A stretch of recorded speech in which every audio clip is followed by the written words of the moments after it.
Everyone, नाम Nancy Rao हो रहा है। बेसिकली एमपी के ग्वालियर से बिलोंग करती हूँ। प्रोफेशन की बात करूँ तो एक स्टूडेंट हूँ, स्टडी करती हूँ और मेरी जो हॉबी है वो सिंगिंग है, तो सिंगिंग करती हूँ और डायरेक्ट सेलिंग में वर्क भी करती हूँ।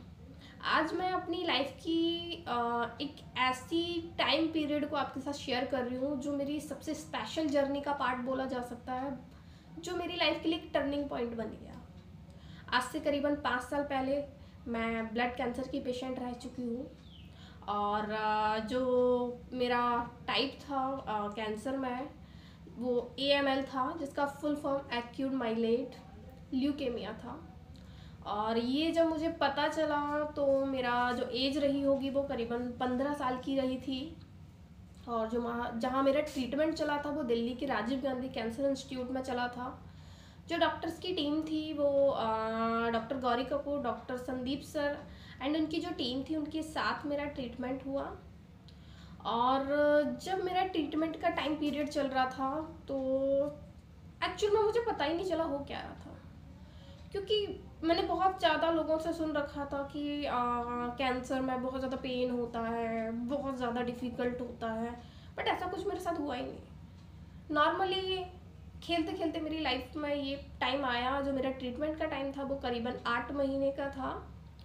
और जब मेरी फैमिली को ये चीज़ बताई गई 8 महीने का, तो वो बहुत ज़्यादा डर गई, बट मैं उसको मस्ती मस्ती में निकालती गई, पता भी नहीं चला कैसे क्या। और एक चीज़ बोलना चाहूँगी, इस टाइम के अंदर में सेकेंड इस बीमारी के अंदर की बात नहीं करूँगी, हर एक वो प्रॉब्लम जिसको आप फेस कर रहे होते हो, हाँ सबसे ज़्यादा जो इम्पोर्टेंट पार्ट होता है ना वो आपका होता है विल पावर। कहीं ना कहीं मेरा विल पावर स्ट्रांग बोल सकती हूँ, या फिर ये बोल सकती हूँ कि मुझे ये चीज़ पता ही नहीं था, कभी इस चीज़ पर फोकस नहीं करा, बस ट्रीटमेंट चलता रहा। 8 महीने का ट्रीटमेंट था और मेरे विल पावर स्ट्रांग होने की वजह से जो 8 महीने का ट्रीटमेंट था वो 5 महीने में फिनिश हो गया। और जो मेरा ट्रीटमेंट था वो कीमोथेरेपी के थ्रू चला था और उसमें मेरे करीबन 18 डोज थे जिसको मैंने कंप्लीट करा। पर एक चीज़ है जो मैं आपसे शेयर करना चाहूँगी, क्योंकि बहुत सारे लोगों ने कैंसर को एक पहाड़ बना रखा है, कैंसर का नाम सुन के लोग डर जाते हैं। बेसिकली ये कोई इतनी बड़ी चीज़ नहीं है जिसको हमने बना रखा है, ये नॉर्मल सी चीज़ है और इसके सेल्स हर एक ह्यूमन बॉडी के अंदर होते हैं, क्योंकि हमारी बॉडी ही सेल्स से मिलकर बनी होती है। जो हम बोल सकते हैं बेकार सेल्स होते हैं, जिनको कैंसर के सेल्स बोल सकते हैं। और आपकी जो लाइफ स्टाइल है वो आज बहुत ज़्यादा बिगड़ी हुई है। प्रॉपर आप प्रॉपर तरीके से खाना नहीं खाते हो। सेकंड, अगर खाते भी तो आप फास्ट फूड ज़्यादा खा रहे हो, सब्जियों की संख्या उसमें बहुत कम है, प्योर चीज़ें नहीं मिल रही हैं। और सबसे बड़ी चीज़ है ना, आज हम लोग एक्सरसाइज नहीं करते, हमारी लाइफ स्टाइल बहुत गंदी हो गई है, जिसकी वजह से कहीं ना कहीं वो जो कैंसर के सेल्स होते हैं वो आपकी बॉडी पर ज़्यादा रिएक्ट कर जाते हैं और वो आपको कैंसर का नाम दे देते हैं। बाकी कोई इतनी बड़ी चीज़ नहीं है। आज बात करूँ तो वर्ल्ड हेल्थ ऑर्गेनाइजेशन के अकॉर्डिंग 90% आज 90% नहीं 100% इसका ट्रीटमेंट पॉसिबल है, तो डरने की कोई ज़रूरत नहीं है। बस सबसे ज़्यादा जो ज़रूरी चीज़ है इसके अंदर वो है आपका विल पावर।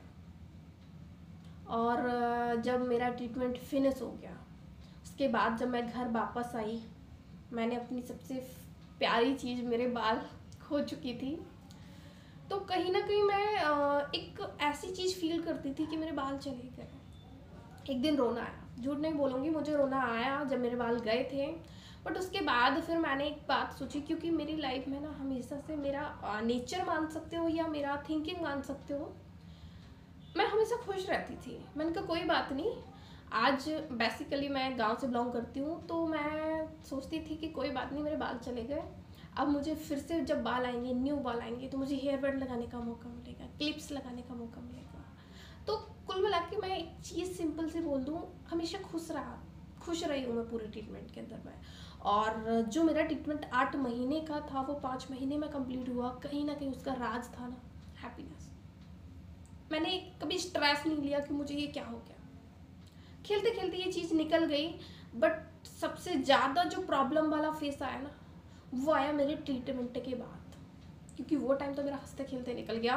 उसके बाद जब मैं घर आई, मैं बेसिकली गांव से बिलोंग करती हूँ और गांव की मेंटेलिटी 50% मुझे लोग पॉजिटिव मिले जो बोलते थे कि नहीं, तुम बहुत भाग्यशाली हो, तुम्हारे पास इतने अच्छे पेरेंट्स हैं। वाकई मैं thank you so much God जिन्होंने मेरा ट्रीटमेंट करवाया।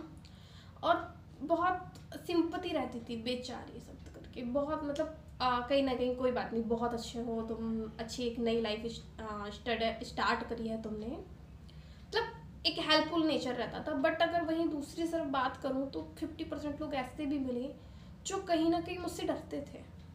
अपने बच्चों को खेलने के मेरे साथ खेलने में भी उनको ये लगता था कि कहीं ना कहीं इसकी बीमारी इनको ना लग जाए। मेरे साथ खाना खाने में ऐसा लगता था कि इसकी बीमारी इसको ना लग जाए। तो कुछ ऐसे नेगेटिव लोग भी मिले, बट फिर कहीं ना कहीं और कुछ तो ऐसे भी कि लड़की है, साथ में कैंसर हो गया, अब मैरिड नहीं होगी, पता नहीं क्या क्या। पर इन सारी चीज़ों से मैंने ना एक ही किस तरीके से फेस करा, मैन पॉइंट है किस तरीके से फेस करा। तो मेरा फेसिंग पावर था कि जो लोग नेगेटिव थे मुझे लेकर के कि कैंसर कैंसर, उनको सबसे पहले उनके माइंड से ये नेगेटिविटी हटी। मुझे देख करके जो मेरी लाइफ थी वो बहुत ज़्यादा अच्छी हो गई थी। आज मैं नॉर्मल लाइफ जी रही हूँ, नॉर्मल तरीके से रहती हूँ, नॉर्मल एक्टिविटीज़ करती हूँ, और कहीं भी कोई इंसान मुझे देख के बोल नहीं पाता कि मैं कभी कैंसर पेशेंट हो चुकी हूँ। तो इस टाइम पीरियड में बस एक ही चीज़ बोलूँगी, किसी की बात को माइंड मत करो, क्योंकि माइंड करने से आप स्ट्रेस ले जाते हो और कहीं ना कहीं वो आपकी बॉडी पर इफ़ेक्ट करता है।